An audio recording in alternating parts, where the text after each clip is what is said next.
Good afternoon, I'm Milton Walker with the Midday News. A special welcome if you're watching on onespotmedia.com. Parliament's Public Accounts Committee started its preliminary review of the Auditor General's report into the operations at Petrojam this morning. Among the issues being looked at is the over 600,000 barrels of oil which are missing. Speaking at the committee meeting, PAC member Michael Phillips asked that the audit, the forensic audit that is, be broadened to cover more than just $5.2 billion oil losses.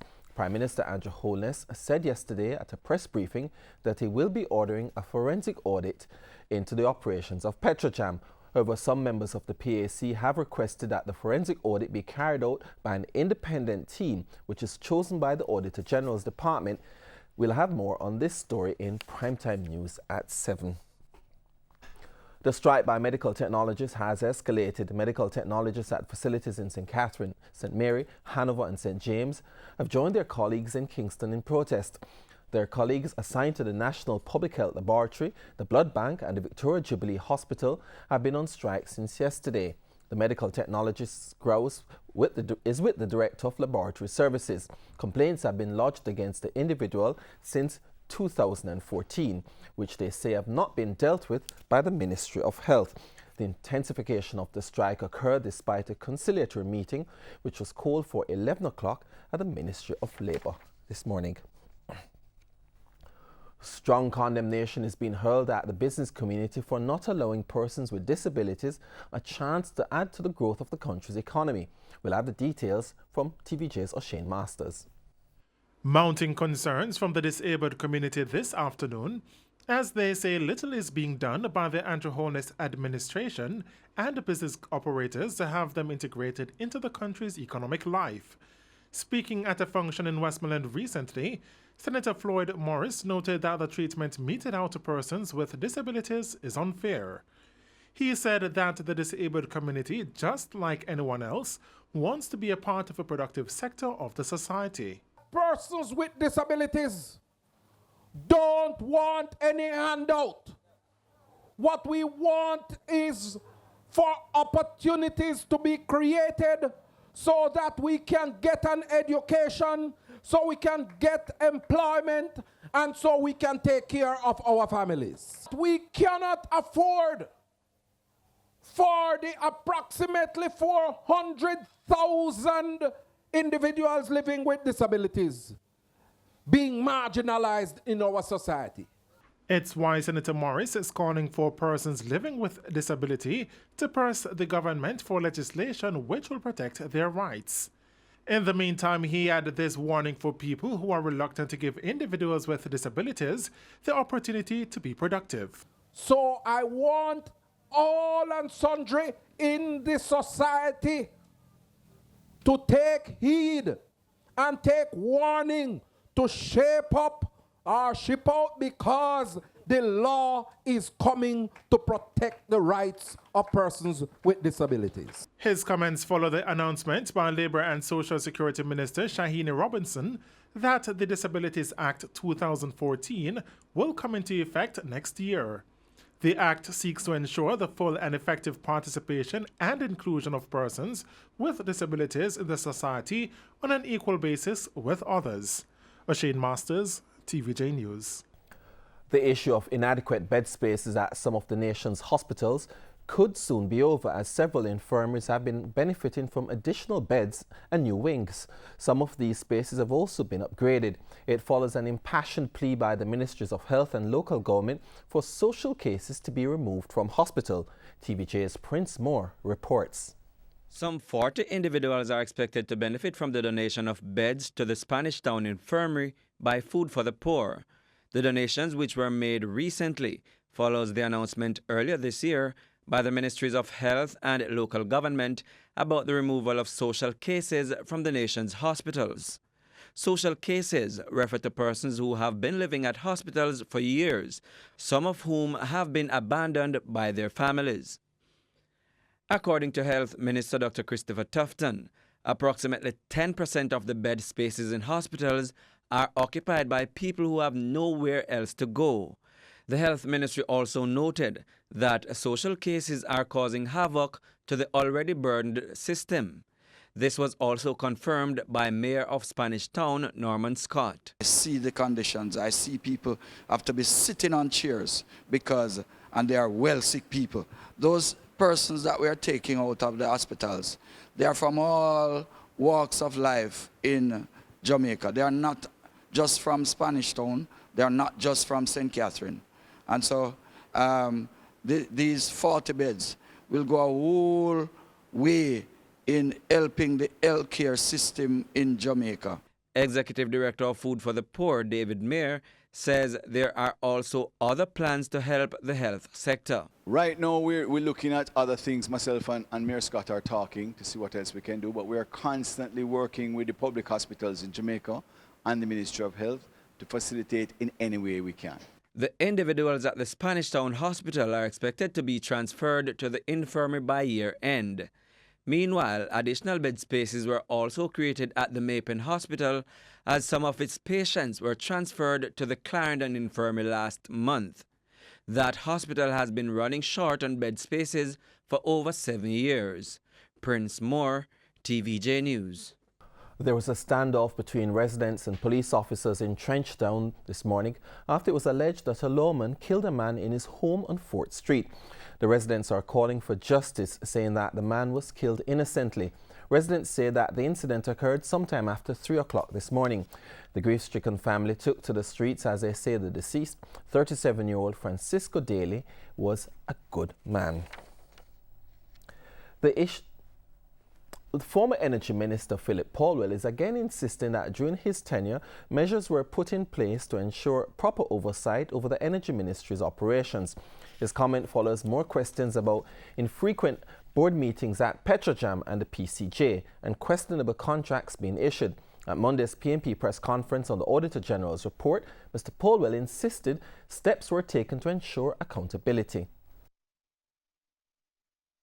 All our board chairmen and directors went through a course of training supervised by the OCG. We conducted this, Joanna and myself, at the conference center. We made sure to stipulate what the rules were, and if people are found to be in breach of them, what the consequences were. He said under his leadership it was mandated that the ministry's permanent secretary was to be on all boards except for Petrojam. He said this was because of the commercial relationship with PDVSA. In addition to that, the board members from PDVSA, that's the Venezuelan oil company, had a challenge attending regular meetings. Having received a report on that in 2015 for a director of PDVSA to take up residence in Jamaica to ensure that there was the presence of PDVSA and a quorum. Since 2016, that unraveled. We're not too sure why the director was sent back, but that was an instance when we stepped in to ensure that the board was meeting. In news overseas, in the United States, more revelations are coming out in the Russia investigation, but President Donald Trump is sticking to his script, saying that there was absolutely no collusion in his campaign. The details from the CNN. President Trump is trying to convince the world where there is smoke, there is no fire. The president is downplaying the latest revelations in the Russia investigation, mocking any notion of collusion with Moscow, while declaring his innocence in the payments made by his former attorney, Michael Cohen, to women alleging affairs with Mr. Trump. The president misspelled the word smoking and tweeted, "Democrats can't find a smocking gun, no collusion." That's because there was no collusion. So now the Dems go to a simple private transaction, wrongly call it a campaign contribution, which it was not. Cohen just trying to get his sentence reduced. Democrats insist those payments may well be campaign finance crimes and potential grounds for impeachment. Well, they would be impeachable offenses. Whether they are important enough to justify an impeachment is a different question, but certainly they'd be impeachable offenses. If not impeachment, other Democrats say perhaps prosecution. My takeaway is there's a very real prospect that on the day Donald Trump leaves office, the Justice Department may indict him, that he may be the first president in quite some time to face the real prospect of jail time. The president is sticking to his talking points. On the Mueller situation, we're very happy with what we are reading because there was no collusion whatsoever. There never has been. The last thing I want is help from Russia on a campaign. In sports, members of the Jamaica Olympic Association look set to vote to approve proposed changes to the Articles of Incorporation of the powerful umbrella sporting organization at an extraordinary general meeting set for Thursday, December 20. A copy of the 4-page notice of the meeting to members of the Jamaica Olympic Association, dated December 5, which was obtained by TVJ Sports, does not provide details of the proposed changes to the Articles of Incorporation. It, however, indicates that the Articles of Incorporation proposed by the Board of Directors of the GOA be and are hereby adopted and approved with immediate effect. Up to sports time, TVJ Sport was unable to get a comment from President of the JOA, Christopher Samuda, as to what the proposed changes were, as his cell phone went to voicemail. However, his assistant, who returned our call Monday afternoon, promised to relay our request for an interview on the matter. Checks by TVJ Sports revealed that under Section 138 of the Companies Act of Jamaica, a 75% majority of the members who are present in person or by proxy at the meeting is required to effect the changes of the Articles of Incorporation. It's understood that the extraordinary general meeting scheduled for December 20 will be the first time the entire membership will be meeting since the JOA election in June 2017. Reporting for TVJ Sports, I'm Keon Reyna. And still in sports, Canadian-based Joshua Fraser and Shiloh De Freitas, along with local-based Jonathan Hansen and Ian Darby, were crowned national class champions of the 2018-2019 Jamaica Boxing Board of Control season. Joshua Fraser, who represented Jamaica in 2 previous box-offs, showed more experience in outboxing Kevin Willis of the JDF in the final of the welterweight class. Willis, who was making his first national final, was mostly on the defensive as the skillful Canada-based Fraser won by unanimous decision in their 3-round contest. Trying to bring home some medals. We got Pan Ams coming up, and we got 2020 Olympics in Tokyo. And I'm fighting for Jamaica, so I want to bring home the gold, nothing less. His teammate Shiloh De Freitas had to fight hard to dethrone Sanji Williams of Bruising Jim for the lightweight title in a split decision. 5-time national middleweight champion Jonathan Hansen had to dig deep into his boxing skills against the improving Alanda Lewis of heavy metal. Lewis looked set for the big upset of the night after a straight punch caught Hansen, leaving a cut over his left eye. After receiving medical attention, Hansen used his experience and strength to overpower Lewis to win on split decision and retain his title. My point wasn't to stop, I wanted to use this fight to prepare for Caribbean Championship, so it really was supposed to perfect my technique, get the jab, get the right hand, because we have bigger and better guys coming. Carver's silver medalist Ian Darby of JDF produced some telling punches against the hapless Jovan Panton of St. Thomas in the light heavyweight final. After receiving several blows from Darby, Panton failed to answer the bell for the 3rd round as the JDF boxer won his 2nd consecutive title. The plan is to stay in shape to look sharp because we have series of competition coming up, and you don't want to represent Jamaica and do a good job. And I believe fighting is what gives you the experience.